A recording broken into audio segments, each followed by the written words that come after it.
और अगर पाकिस्तान FATF की ग्रे लिस्ट से ब्लैक लिस्ट में चला गया तो क्या हो सकता है सोचिए। पहले जान लेते हैं, क्लिप देखिए। पाकिस्तान अगर ब्लैक लिस्ट में चला जाता है, माशी बदहाली जो सैंक्शंस पाकिस्तान पर लागू की जाएंगी, पाकिस्तान में महंगाई का तूफान बरपा होगा और पाकिस्तान में सरमायाकारी को जक लगेगी और पाकिस्तान में जो बेरोजगारी का जिन बोतल से बाहर आएगा वो कम से कम हिंदुस्तानी जो साजिशी अनासिर हैं वो उससे पूरी तरह बाखबर हैं और यही उनकी कोशिश है कि पाकिस्तान को ब्लैक लिस्ट पे धकेला जाए। पाकिस्तान FATF की ब्लैक लिस्ट से बचने और ग्रे लिस्ट से निकलने के लिए भरपूर कोशिश कर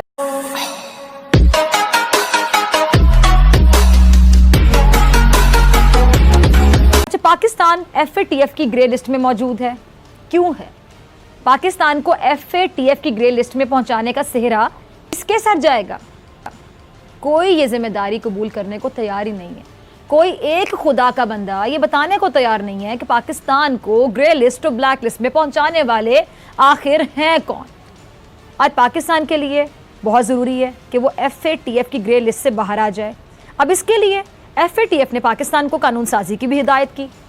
अब ये कानून साजी थी एक कौमी मामला, ये कानून साजी इस मुल्क के लिए ज़रूरी थी, ये कानून साजी इस मुल्क के अवाम के लिए ज़रूरी थी।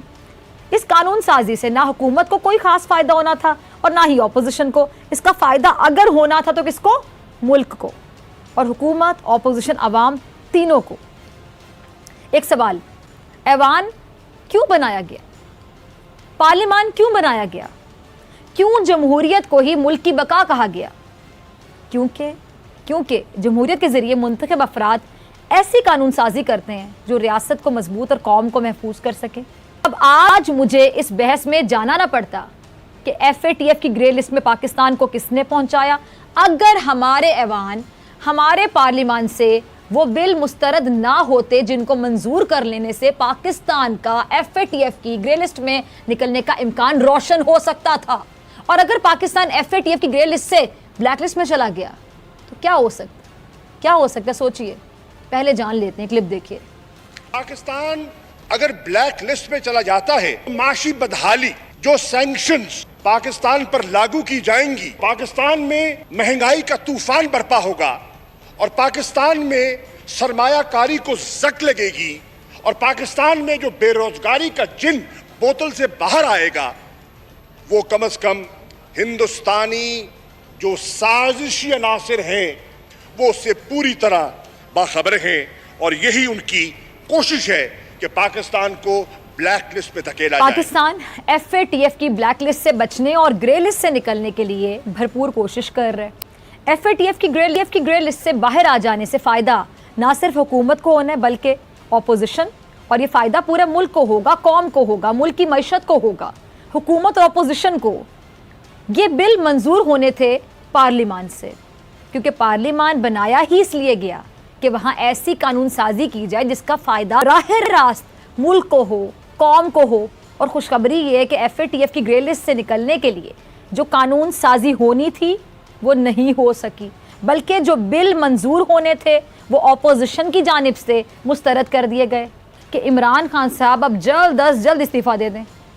अब ये तो ऑपोजिशन के लिए आप भी समझ लें कि सियासी तौर पर एक प्लस पॉइंट साबित होगा, लेकिन अफसोस इस बात का कि इस मुल्क की सियासत में कोई जीते ना जीते, मुल्क और कौम ज़रूर हार जाते हैं, क्योंकि हमारे माशरे में ऐसे चलते हैं। सब पानी नलकों में नहीं है, सड़कों पर है, और बिजली भी तारों में नहीं बल्कि सड़कों पर दौड़ती हुई नज़र आती है। अब ये सिंपल सा सवाल है कि पानी को नलकों में और बिजली को तारों में वापस कब तक लाएंगे? मजीद 12-13 साल दरकार है आपको।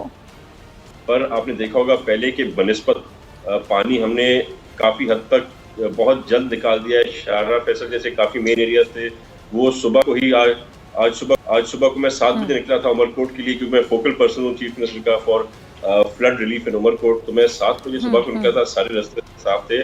पर ऑफ कोर्स इश्यूज हैं और वो इश्यूज सॉल्व नहीं होंगे हमारे नाले साफ करने से। पहले कहते थे पीपल्स पार्टी नाले नहीं साफ करी तो आप भी NDMA को दे दो। NDMA ने आके भी हमारे साथ नाले साफ किए।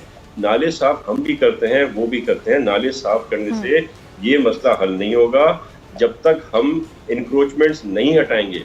अभी इंक्रोचमेंट्स की बात आ जाती है जी, इंक्रोचमेंट किसकी है? तो इंक्रोचमेंट तो उन्हीं की है जो सारी कराची में भत्ताखोरी करते रहे, बोरीबंद लाशें लोगों के घरों पे भेजते रहे, उन्हीं के इंक्रोचमेंट्स हैं। 30-35 साल से ये पार्टी जो है सो अलग अलग गवर्नमेंट्स में इक्तदार में रही है, और इसीलिए हमने अब कमेटी फॉर्म करने भी एग्री किया। तालपुर साहब, सूबाई हुकूमत तो आप लोगों की रही ना, तो आप लोगों ने क्यों ना रोका? ये माफिया था क्या जिनको आप लोग रोक ना सके? आप इतने बेबस क्यों रहे इस माफिया के आगे? रोकने की बात नहीं है, बात ये है कि ये जो इंक्रोचमेंट, बल्कि ना सिर्फ सूबाई हुकूमत, आप लोग तो विफाक में भी रहे हैं एक अरसा। हमने ये व्हाइट पेपर तो प्रिपेयर कर दिया ना मुराद अली शाह साहब ने, जो आपको 2-3 दिन में हम पेश कर देंगे। कितनी इंक्रोचमेंट्स हैं, किसकी इंक्रोचमेंट्स है, और उन इंक्रोचमेंट्स को कौन ओन अप कर रहा है, तो सारा हमारे सामने आ जाएगा। बाकी रही बात इनको हटाने की, तो इनको हटाना इतना आसान नहीं था। एक तरफ से इनको हटाना पॉलिटिकल प्रेशर जो हम फेस कर सकते हैं, उसके साथ साथ फिर चेयरमैन बिलावल के ऑर्डर्स के आप इनको फौरी तौर पे हटाएं, और साथ में जिन जिन को हटा रहे हैं उन सबको आप ऑल्टरनेट लोकेशन भी ढूंढ के दें। तो अब एक पेज पे है, अल्लाह करे अल्लाह अकल दे हम सबको, पीटीआई एमक्यूएम सारे जो हमारे साथ अभी इस कमेटी में आए हैं, ये तो डिसाइड हो चुका है, it's already been decided that right after the flood is over, next month से हम इंक्रोचमेंट्स हटाना शुरू कर देंगे। और उसमें रेवेन्यू डिपार्टमेंट इंक्लूडेड होगा, उसमें सिंध पुलिस होगी, और उसमें पाकिस्तान रेंजर्स होगी। तो इसको चलिए लेट्स सी जो आप कह रहे हैं ऐसा होगा कि नहीं होगा। अच्छा, मैं नकवी साहब को जरा शामिल गुफ्तगू करती हूँ आपकी इजाजत से, फिर आपको दोबारा मौका देती हूँ। नकवी साहब, अगर आप मुझे अब सुन पा रहे हैं, आप वैसे पहले भी सुन पा रहे थे, आपकी आवाज़ ठीक नहीं आ रही थी, आई होप कि अब आपकी आवाज़ ठीक आएगी। तो मेयर कराची साहब को आपने भी सुना कि बाकायदा रोना ही शुरू कर दिया उन्होंने। अब आप सोच रहे हैं कि एक आम शहरी, एक आम पाकिस्तानी जब देख रहा है, प्रोग्राम देख रहा है या उनकी प्रेस कॉन्फ्रेंस देख रहा है, उनको रोता हुआ देख रहा है, उसकी क्या फीलिंग्स होंगी? आप फील कर सकते हैं कि मेयर कराची, इतने बड़े शहर का मेयर, इतना बड़ा ओहदा, और एमक्यूएम बहुत पुरानी जमात है, कराची में बाकायदा काबिज है। अब वसीम अख्तर साहब ऐसे रोना रो रहे हैं, लेकिन कुर्सी से भी चिमटे रहे इतने अरसे तक, कभी रिजाइन ना दिया, कुर्सी छोड़ने की हिम्मत ना हुई, लेकिन जब कुर्सी जाने का वक्त आया तो रोना शुरू कर दिया। फिर साथ ही ड्रामे के अल्फाज बोले, मतलब ये ड्रामा नहीं था तो और क्या था?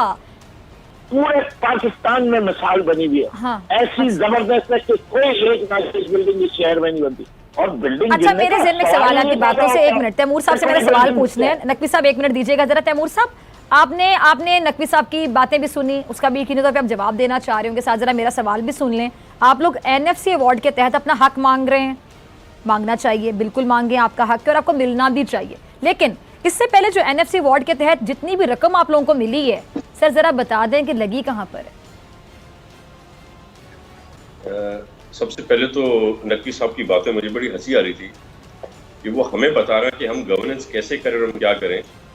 जिन लोगों ने 2 साल में पाकिस्तान का खसारा 23 ट्रिलियन से 42 ट्रिलियन में तैमूर साहब, आपको हंसी आ रही है और मुझे कराची की सूरत पे रोना आ रहा है, बस ये डिफरेंस है ना। सियासतदान बन के फिर आप लोगों की सोच ही बदल जाती है। मैं तैमूर तालपुर साहब कह रहा हूँ, तहरीक इंसाफ ने बहुत गुनाह कर दिए।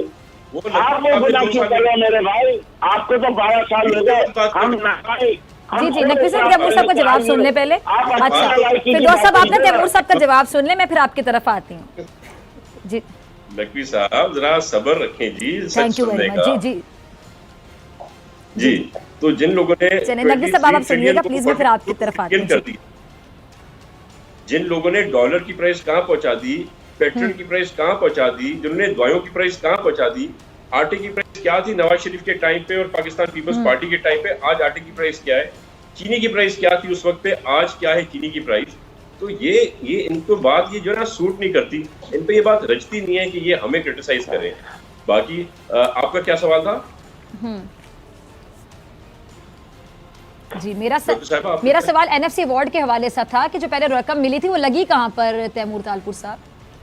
अल्हम्दुलिल्लाह डॉक्टर साहिबा, कराची के जो अस्पताल हैं वो they are the best hospitals in Pakistan, और अकॉर्डिंग टू द स्टेटिस्टिक्स 60% जो लोग इलाज कराते हैं सिंध के अस्पतालों से, कराची के अस्पतालों से, वो गंबट के अस्पतालों से, वो are not Sindhis, not living in Sindh, वो पाकिस्तान के बाकी शहरी हैं, पंजाब से आते हैं। हर प्रोग्राम में फिर ऐसी बातें शुरू करते थे, मुझे फिर पूछना पड़ जाता है, जरा 5 हॉस्पिटल्स के नाम बता दें जो बेस्ट हैं आपकी नजर में। NICVD is very famous world wide, हमारा NICH इज नोन एवरीवेयर, उसकी तारीफ हो रही है। अच्छा नकवी साहब सुनते जाइए, किसका जवाब आपसे लूंगी जी। ठीक है, गंबट के अंदर आगे दैट इज नाउन इंस्टीट्यूट हमारा जो किडनी का है अपना, दैट इज नोन एवरीवेयर, उसकी तारीफें हो रही हैं, हर सूबे में से कर रही हैं। आज अगर आप कंपेयर करेंगे उसको with any other medical store तो सब आके मानते हैं ना। आप कभी डॉक्टर साहबा कराची आए, let me show you around. हमारे जो रास्तों की हालत होती थी कराची के, जितने फ्लाईओवर्स बने हैं पिछले 4 साल अभी तो मैं आऊंगी तो मुझे पानी ही पानी नजर आएगा, वहां तक पहुंचूंगी कैसे?